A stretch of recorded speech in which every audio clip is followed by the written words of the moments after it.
आपने मौलाना जर्जीस के खिलाफ एसएसपी को एप्लीकेशन क्यों दी?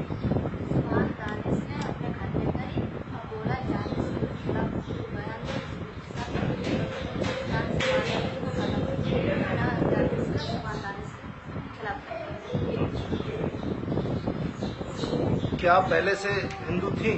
ना, चालान से मुसलमान है, अभी तक मुसलमान। क्या आप पहले का नाम पूजा था? ना, मेरा नाम अभी निखात परवीन है। पहले जन्म से मेरा नाम निखात परवीन है, अभी तक। क्या आप मौलाना जर्जीस को जानती हैं? ना, मौलाना जर्जीस को मैं जानती हूँ। अब आपसे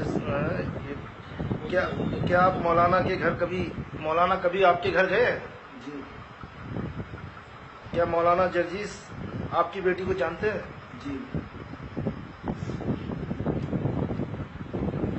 एक सवाल आपसे भी, क्या आप इस लड़की को जानते हैं?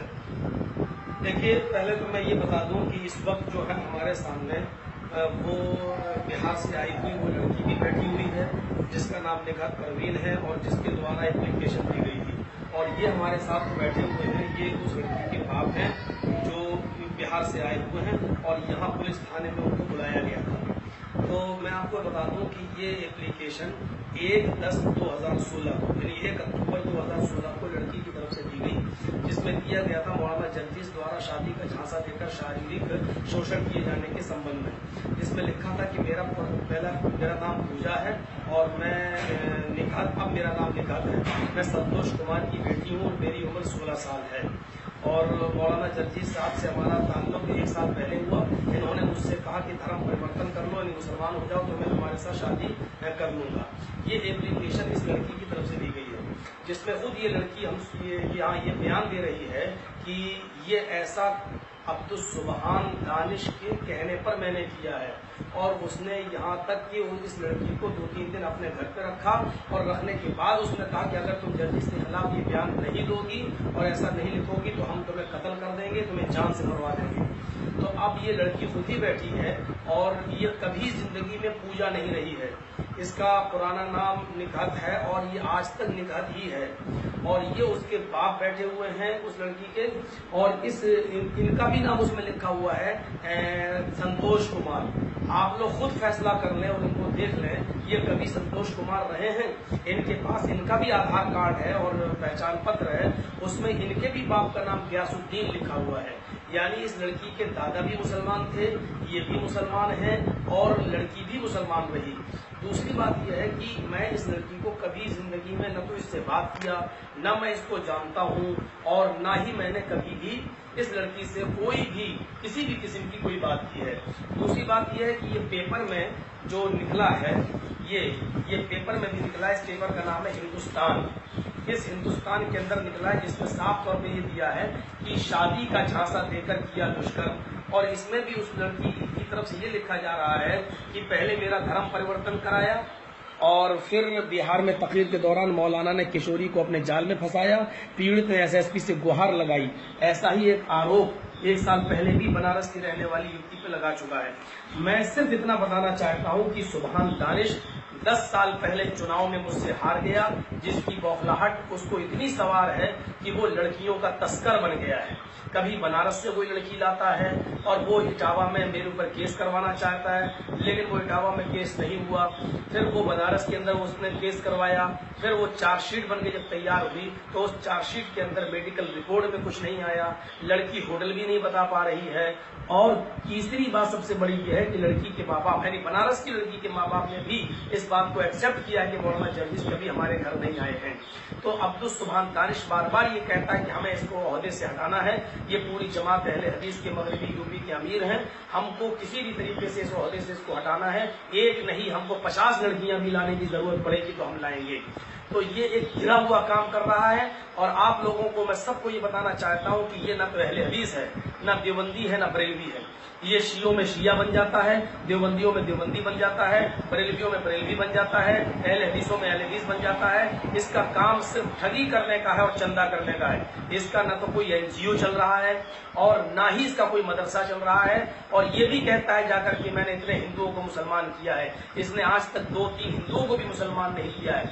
ये फराड है, 420 है। ये जहां पर भी चंदा करते हुए पकड़ा जाए, आप हमें फोन करें। मेरा नंबर है 7895223598। मैं मगरबी यूपी का अमीर हूँ। पहले आप मेरी तस्दीक लें और उसके बाद में आप इसको चंदा देने से पहले सोचें। आपका चंदा गरीबों में नहीं जा रहा है, मिस्कीनों में नहीं जा रहा है, बल्कि ये चंदा इकट्ठा कर करके अपना प्रॉपर्टी इकट्ठी कर रहा है, अपनी जमीन और जायदाद इकट्ठी कर रहा है। और अभी ये 2 अक्टूबर को 1 अक्टूबर को ये इस लड़की को लेकर एसपी के पास पहुंचा।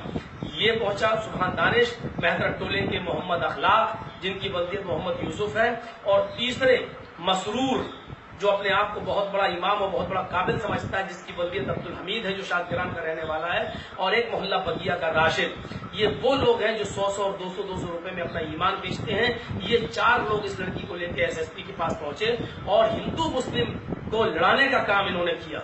ये लड़की कभी हिंदू नहीं थी, इसके बाप कभी हिंदू नहीं थे, और इसने एक शैतानी चाल चल के कि हिंदुओं को भी हम अपने फेवर में ले लें, आरएसएस वालों को भी अपने फेवर में ले लें, मीडिया को भी इसने खरीदा, और इस तरीके से इसने एक गंदी हरकत की है। और इसको मैं इसके लड़की के बाप के सामने इस बात को कह रहा हूँ। ये लड़की है जिसका नाम निकहत है, ये उसके बाप हैं जिनका नाम अकमल हुसैन है। ये पूर्णिया के रहने वाले हैं। इनको थाने बुलाया गया था कि आप अपनी लड़की को ले जाइए इटावा। ये पूर्णिया से इटावा आए अपनी लड़की को लेने। जब मुझे पता चला कि ये इटावा आए हैं तो मैंने लड़की को और इनको अपने पास बुलाया ताकि सच्चाई सबके सामने आ जाए। लिहाजा ऐसे ढोंगियों से आप लोग बचिए। और इनका भी मैं आप सबको नंबर, आप अपना नंबर दे दीजिए ताकि कोई बात हो तो ये आपको बता सके। हाँ, नंबर आप बता 97 73 68 18 22। अच्छा मौलाना साहब, एक सवाल और है हमारा, क्या अखलाक और नंबर एक दफे, अच्छा नंबर एक दफे और बताएंगे। 97 71 68 18 22। अच्छा, अब मौलाना साहब एक सवाल आपसे ये है कि आखिर सुभान दानिश और अखलाक और राशिद और आपने जो एक नाम और लिया है मसरूर, तो ये लोग क्यों आपको ऐसा कर रहे हैं, क्यों कर रहे हैं ऐसा? ये वो मैंने बता दिया है कि ये तो सब उसके आदमी हैं। और सुभान दानिश ने जो ये हरकत करी है वो सिर्फ ओहदा पाने के लिए, वो सिर्फ हमको गिराने के लिए कि पूरे वर्ल्ड में डॉक्टर जाकिर नाइक के बाद मोहम्मद जर्जिस का नाम आता है, तो क्यों ना इसको इनके पोजीशन से गिराएं। और सारे इल्जाम जब लगा नहीं पाया तो अब उसने सोचा कि लड़की को लाकर ये इल्जाम लगाएं, क्योंकि इसमें ही ये बदनाम हो सकते हैं। और सिर्फ ओहदे की लड़ाई है और किसी चीज की लड़ाई नहीं है। क्या आप इन सबके खिलाफ कानूनी कार्रवाई करेंगे? बिल्कुल, मैंने एफिडेविट ले लिया है। इन्होंने एफिडेविट बना कर दिया है, वकील से मशवरा हुआ है। इन्होंने उस पर लिखा है कि मौलाना सुभान दानिश ने हमको बहुत से पैसे देने का लालच दिया, अपने घर में लाया और अपने घर में रखा और कहा कि अगर तुम ऐसा नहीं करोगी तो मैं तुम्हें कत्ल करवा दूंगा, मैं तुम्हें जान से मरवा दूंगा। ये इस लड़की का अपना बयान है। तो मैं फौरन अभी अपने वकीलों के पास जा रहा हूँ, अपने वकीलों से मशवरा करूंगा और इन चारों के खिलाफ मैं मानहानि का मुकदमा ठोकूंगा, क्योंकि मेरे पास पर्याप्त सबूत है इसके, इंशाअल्लाह। और जो भी सच्चाई होगी वो पूरी पब्लिक की और आवाम के सामने आएगी इंशाअल्लाह। अच्छा, आपका क्या नाम है? अकमल हुसैन। आपके पिताजी का नाम? मोहम्मद यासुद्दीन। क्या आप पहले से ही मुसलमान है या कभी धर्म परिवर्तन किया था? मेरा शुरू से ही दादा परदादा नरदादा जितने ऊपर है सारे ही हम मुसलमान हैं। अच्छा अच्छा। और लेकिन इस लड़की को उन्होंने सुभान दानिश वगैरह और अन्य लोगों ने ही इसका धर्म परिवर्तन चेंज करके एप्लीकेशन दिया है। जी।